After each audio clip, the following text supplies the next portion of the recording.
Hello there, you're watching Nightline with me, Sabrina Zainal. News making the headlines. Health Ministry rules out return of MCO as COVID-19 cases rise. And Prime Minister's visit to Japan attracts 6.56 billion ringgit in potential investments.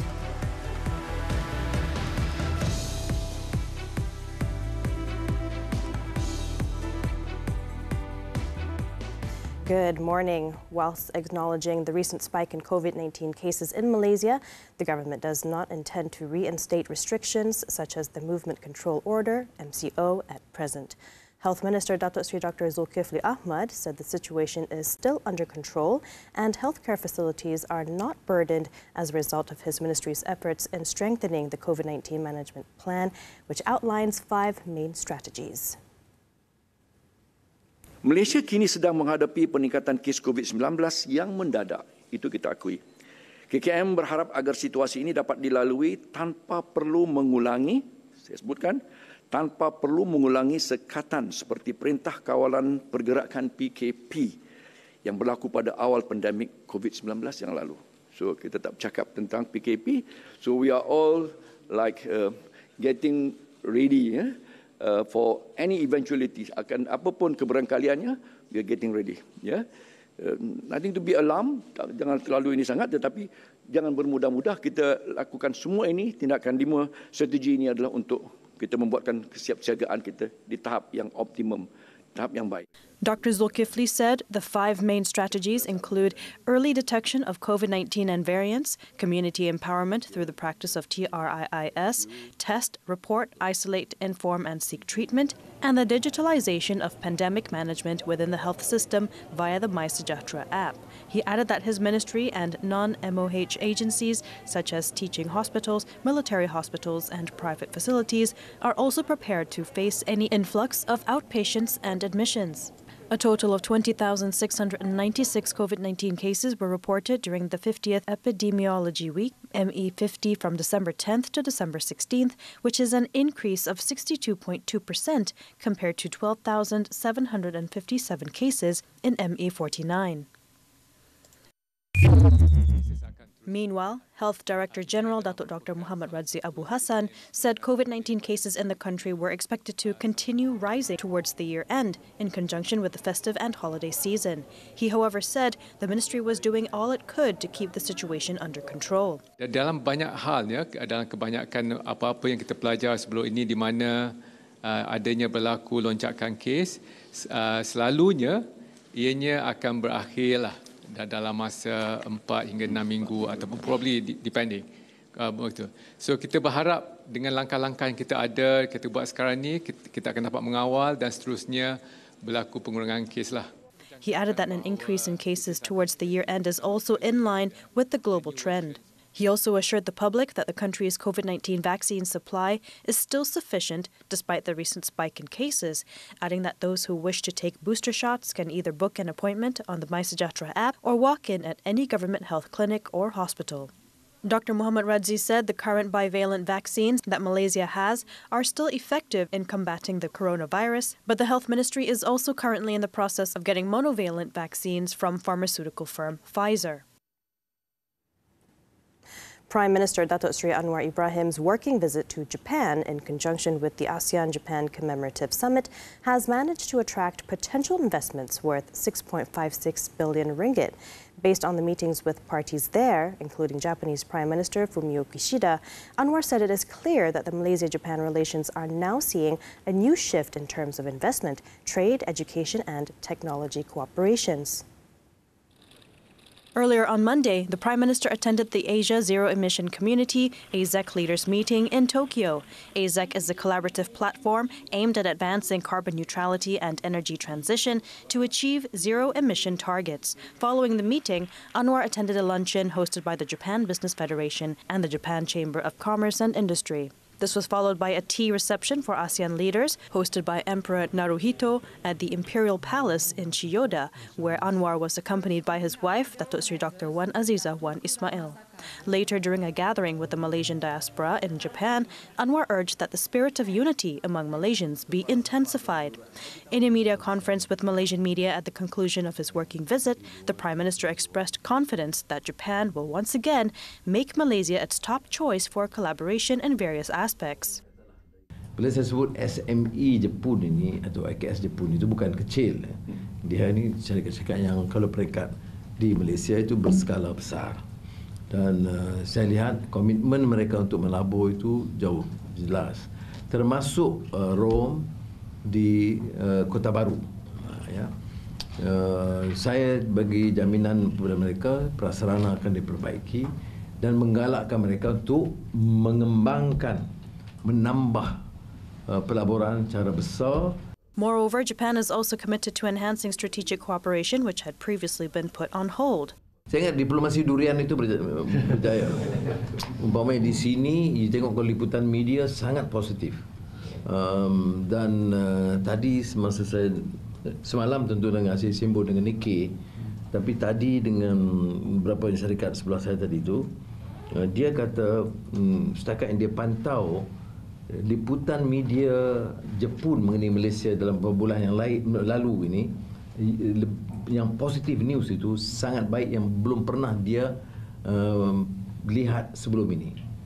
Dan ini maknanya dia kata tahap persahabatan pribadi dengan Kishida, tahap minat pelaburan, tahap minat kerjasama dan meningkat rangkaian kerjasama strategik. A 44-year-old senior police officer who allegedly crashed his car into a motorcycle, killing a Form 5 student in Meru, Perak, has been charged with murder. Deputy Superintendent Muhammad Nazri Abdul Razak was read the charge under Section 302 of the Penal Code before Magistrate S. Punita. Earlier, DSP Muhammad Nazri was seen entering the courtroom at 9 a.m. with a piece of cloth covering his head. No plea was recorded from the 44-year-old, as the case comes under the jurisdiction of the High Court, where he will be formally charged and have his plea recorded. Muhammad Nazri is charged with murdering 17-year-old Muhammad Zaharif Effendi Muhammad Zamri in Jalan Taman Jati 1 near SMK Jati, Meru, between 12:05 p.m. and 12:40 p.m. on December 15th.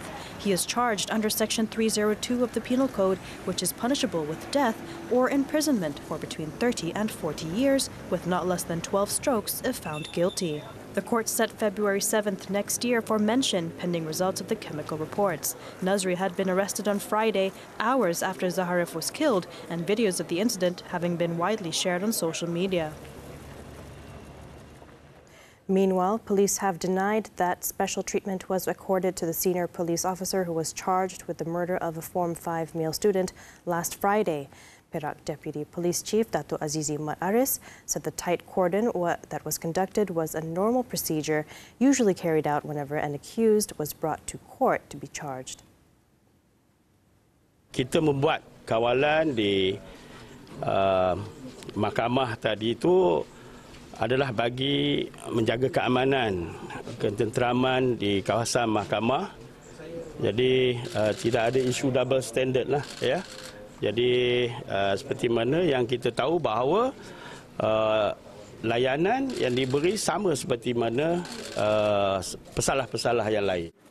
He was speaking to the media after visiting the family home of the Form 5 student, Muhammad Zaharif Effendi Muhammad Zamri, on Monday. Azizi added that the police has also assured that a comprehensive investigation into the senior officer with the rank of Deputy Superintendent from the Kedah Contingent Police Headquarters will be done fairly and transparently, in line with the previous statement issued by Inspector General of Police, Tan Sri Razaruddin Hussein. In the meantime, while awaiting trial, the suspect will be detained at the Taiping prison. Azizi was responding to claims by a number of journalists earlier on Monday who said they were left disappointed when Muhammad Nazri was produced at 9 a.m. in court via another route, avoiding members of the media who had been waiting at the court entrance for hours, claiming that the situation was markedly different from other murder cases. Photographers were reportedly also taken aback by the extra layers of police personnel at the courthouse, shielding Muhammad Nazri away from the press, whose whole face and head were covered with items of clothing. In other news, the government has allocated 35.8 million ringgit to the Social Welfare Department, JKM, to deal with floods during northeast monsoon in 2023 and 2024. Women, Family and Community Development Minister Datuk Sri Nancy Shukri said JKM has also allocated 3 million ringgit for the purchase of retort packaging technology to supply food to flood victims within 24 hours. Kalau mereka memerlukan tambahan, mereka akan maklumkan bahagian Jabatan Kebajikan Negeri untuk kita buat penambahanlah. Tapi sekiranya kadang-kadang ada emergency itu kan, baru kita mohon lagi kalau tak cukup. Sebab kami tak mahu membeli terutama sekali barang makanan yang mana dia tarikh dia luput. Jadi lebih baik kita anggarkan mana yang cukup untuk kita perlukan. Nancy said, in addition, a total of 5,167 officers and staff are ready to be mobilized at any time with the help of 157 counsellors and 864 psychological support teams, PST. She added for the evacuation center operation, a total of 47,635 collapsible tents have been prepared to provide comfort for flood victims, involving 8,481 flood relief centers, PPS, identified across the country and capable of accommodating as many as 2.15 million evacuees at any one time.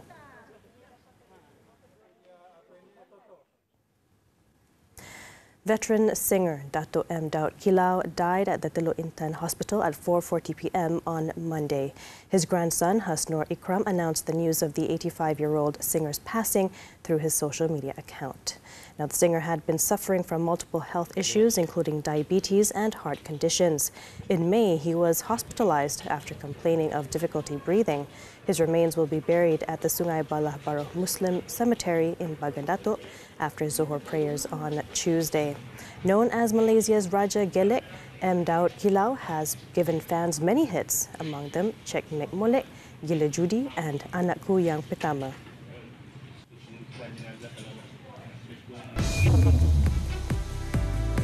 We're going for a short break, but when we return, Zionist regime steps up Gaza bombardment, at least 26 killed.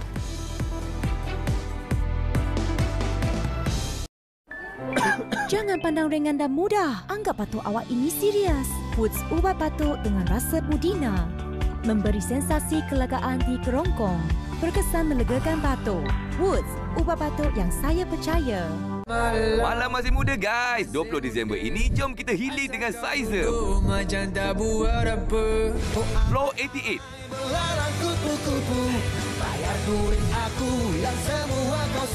Dan Dayang Nur Faizah. Kat mana? Mestilah di parti juaulan akhir tahun wow dah gaji.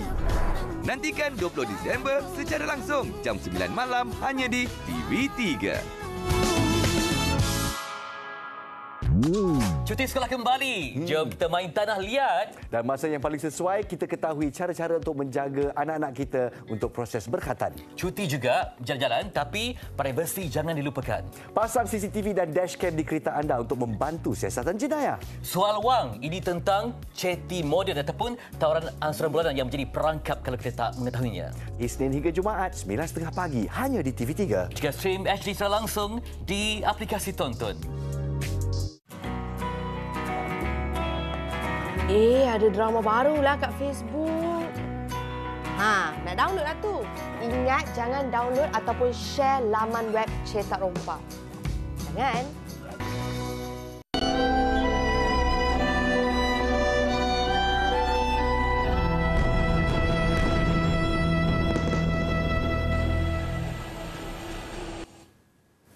We're back with the foreign front. Despite growing international pressure for a respite, the Zionist regime continued to bombard Gaza's health facilities and residential areas on Monday. At least 26 Palestinians were killed as the ruthless regime's air raids maintained the focus on hospitals and civilian neighborhoods in the enclave, a tactic that has only encouraged further calls from around the world for a ceasefire. The latest attack came just hours after more than 110 Palestinians killed in the Zionist strikes on a residential block belonging to the Al-Barsh and Al-Wan families in the town of Jabalia. Mass casualties have also been reported following strikes on Nusairat refugee camp. In the meantime, the UN Security Council was expected to vote on Monday on a new resolution calling for an urgent and sustainable cessation of hostilities between Israel and Gaza. Until now, the Council, which is tasked with maintaining global peace, has not backed any resolutions calling for a ceasefire. More than 18,800 Palestinians, mostly women and children, have been killed since the beginning of the Zionist rampage.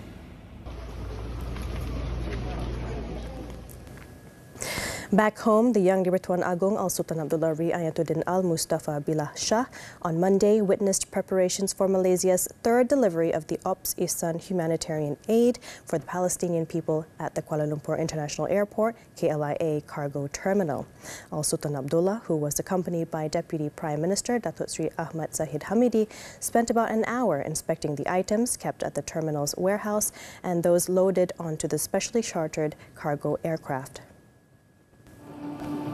According to Wisma Putra, the delivery this time involved 60 tons of items, comprising of medical, ready-to-eat food items, baby items, and tons of items for winter use, such as mattresses and blankets. With this third delivery, Malaysia has sent 100 tons of items as humanitarian aid after the first and second deliveries, each involving goods weighing 20 tons.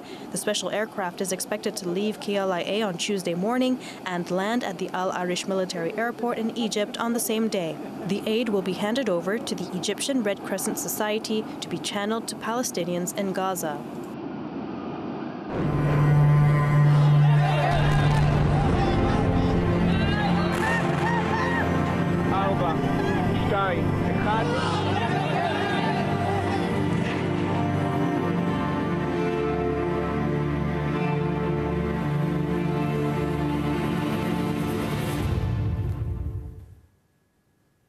North Korea fired what appeared to be a long-range ballistic missile on Monday, its second launch in less than 12 hours, as Pyongyang condemned a United States-led show of force against the nuclear-armed state.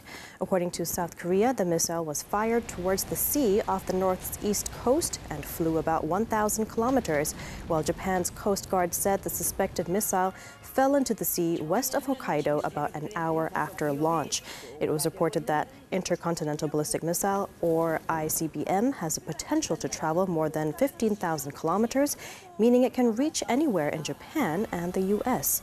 The missile launch came after North Korea fired a short-range ballistic missile last Sunday night, flying about 570 kilometers before falling into the ocean.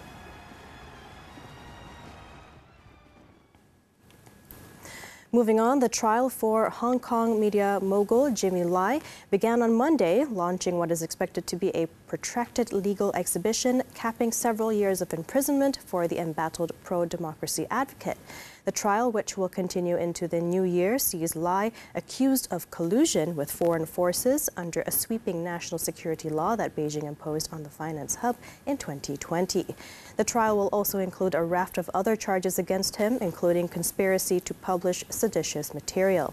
Lai, who is also a British citizen, pleaded not guilty to all charges. His case has drawn widespread condemnation from the international community, with the United States and Britain demanding his release. Chinese Foreign Ministry spokesman Wang Wenbin, however, accused the United States and Britain of double standards and described Lai as an errand boy of anti-China forces. Imprisoned for more than 1,100 days, Lai has already been convicted in 5 other cases, including for organizing and participating in marches during the 2019 democracy protests.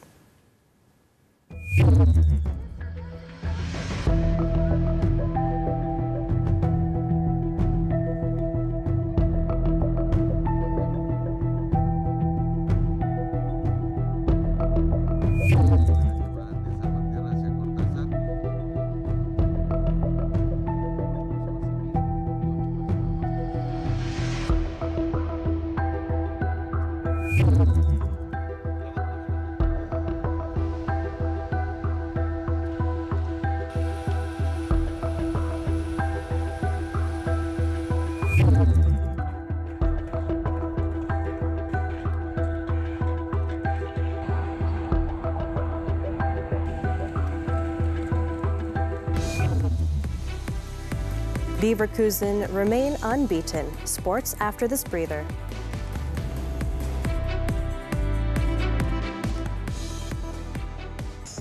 Yana, Syira rasa dia tu sesuatu lah. Tak baik. Jangan berprasangka. Okey, sorry.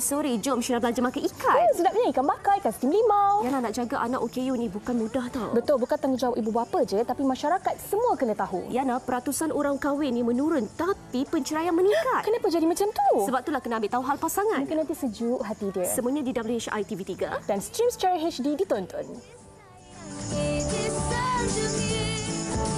Wanita hari ini.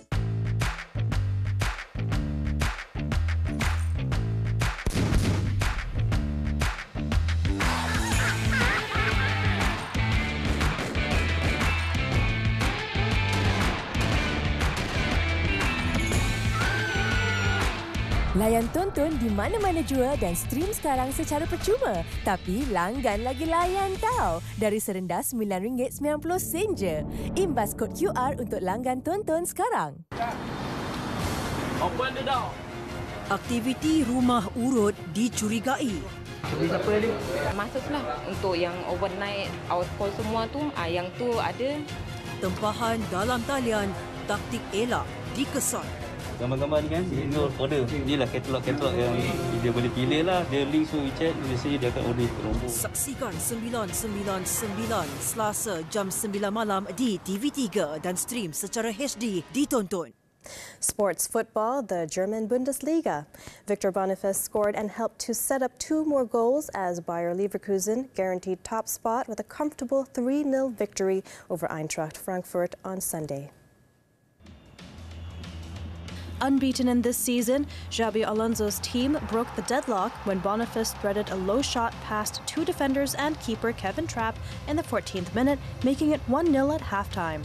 Right into the second half, Jeremy Frimpong doubled their lead in the 51st minute on the rebound after Trapp saved a Boniface shot. The Nigerian striker then set up Florian Wirtz with a clever pass for their 3rd goal 6 minutes later, sealing a 3-0 win. With the victory, Leverkusen stays at the top of the table with 39 points. In another match, Harry Kane scored twice to steer Bayern Munich to a 3-0 victory over Stuttgart, narrowing the gap with leader Leverkusen to 4 points with a game in hand. The home side took an early lead as the England skipper slotted Leroy Sané's pass into an empty net within 90 seconds into the match.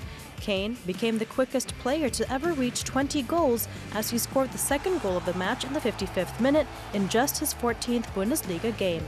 8 minutes later, Kim Min-jae's deflected header wrong-footed keeper Alexander Nubel for Bayern's 3rd, and the scoreline remained until the final whistle. The Bundesliga stops for a winter break after next week's matches on Tuesday and Wednesday and will resume on January 12th.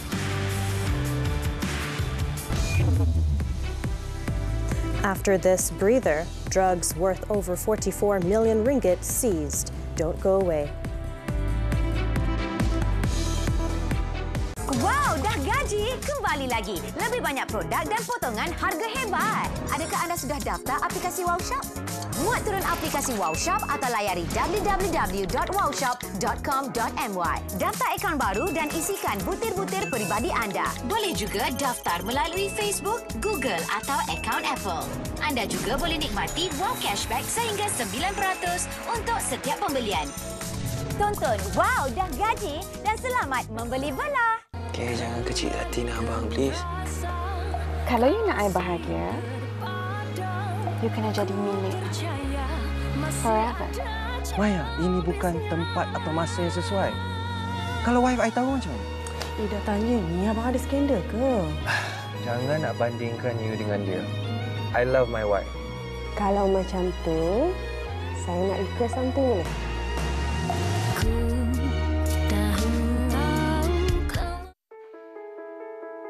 Banyak lemak, pasti ramai yang berhadapan dengan masalah itu.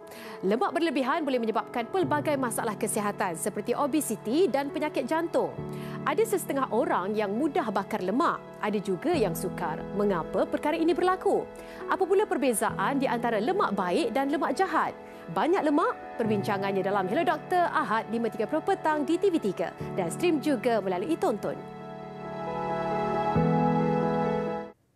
Thanks for staying with us. A detainee who escaped the Kepayan lockup in the Kota Kinabalu, Sabah on Saturday has been recaptured on Monday morning, some 48 hours after he broke free.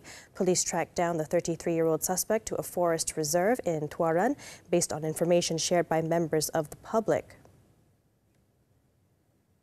State Deputy Police Commissioner Datuk Syahuri Nain Jais said the police nabbed the detainee who was hiding in an old hut in a forest near Mimpian Jadi Resort in Tuaran at about 11:50 a.m. Following the recapture, the Sabah police expressed appreciation to the public for the information shared, which led to the arrest of the suspect. The suspect was brought to Kota Kinabalu Police Headquarters for the next course of action. Earlier, a CCTV recording of the man giving lockup personnel the slip had gone viral. The suspect was being escorted along with two other detainees to the interrogation room at about 12:30 p.m. on Saturday when he suddenly climbed over a grill gate before carefully tiptoeing on a ledge over a recreation area. He then exited the building and climbed over a fence to get outside. Lockup personnel gave chase but failed to apprehend the suspect, who scurried into a bush area nearby. The suspect had initially been remanded from December 10th to December 18th to facilitate investigations under Section 431A of the Penal Code for committing mischief by cutting electric telegraph cables, wires, lines, posts, instruments or apparatus for signaling. Almost 808 kilograms of fentanyl, worth an estimated 45 million ringgit, has been seized by the Royal Malaysian Customs Department in an operation at the KL International Airport KLIA cargo complex. This was the department's first seizure of fentanyl, said to be 20 to 40 times more potent than heroin and 100 times more potent than morphine. Customs Deputy Director General for Enforcement and Compliance, Datuk Sazali Muhammad, said his officers seized the drug hidden in 36 boxes at the cargo complex just past midnight on December 9th. Modus operandi stiker ini adalah dengan cara membuat pengikaran palsu, iaitu mengikrarkan barang yang mengandungi dadah sebagai sebatian pewangi bagi mengaburi pihak berkuasa, sedangkan di dalamnya terdapat botol aluminium berisi bahan cecair yang disyaki mengandungi dadah berbahaya jenis fentanyl. Sazali said the seized fentanyl could be used by some 4 million drug users. Fentanyl is used as an analgesic or pain relief and anesthetic. Like morphine, it is typically used to treat patients with severe pain, especially after surgery. Sazali said the consignment originated from an international airport in India and was in transit in Malaysia. From KLIA, it was supposed to be flown to Dubai. The case was being probed under Section 39B, subsection 1A of the Dangerous Drugs Act, which carries the death penalty or life imprisonment and whipping upon conviction. A man suspected of committing armed robbery at goldsmith shops in Kedah, Perlis and Pulau Pinang, dating back to 2009, has been arrested. Kedah Deputy Police Chief Datuk Abu Samah Muhammad Noor said with the arrest of the man and subsequently 2 suspected buyers of stolen goods, police have solved 7 armed robberies in the 3 states. On December 3rd, police were alerted to a robbery in Jalan Langgar, where a local man used a pump gun and a machete, escaping with 2 trays containing 32 gold chains worth an estimated 178,000 ringgit. Subsequently, police arrested the 54-year-old suspect in Alo Star last Tuesday, who is also the prime suspect. He said the suspect, who runs a gazebo business, committed the robberies alone and was involved in a gang robbery once in 2009. Following the arrest of the main suspect, the police detained 2 other men, aged 52 and 54, who were believed to be the buyers of the stolen items. Police seized a pump gun, 3 pistols, ammunition, an axe, a gold smelting machine, a car, and 5,500 ringgit in cash. All suspects have been remanded until December 19th.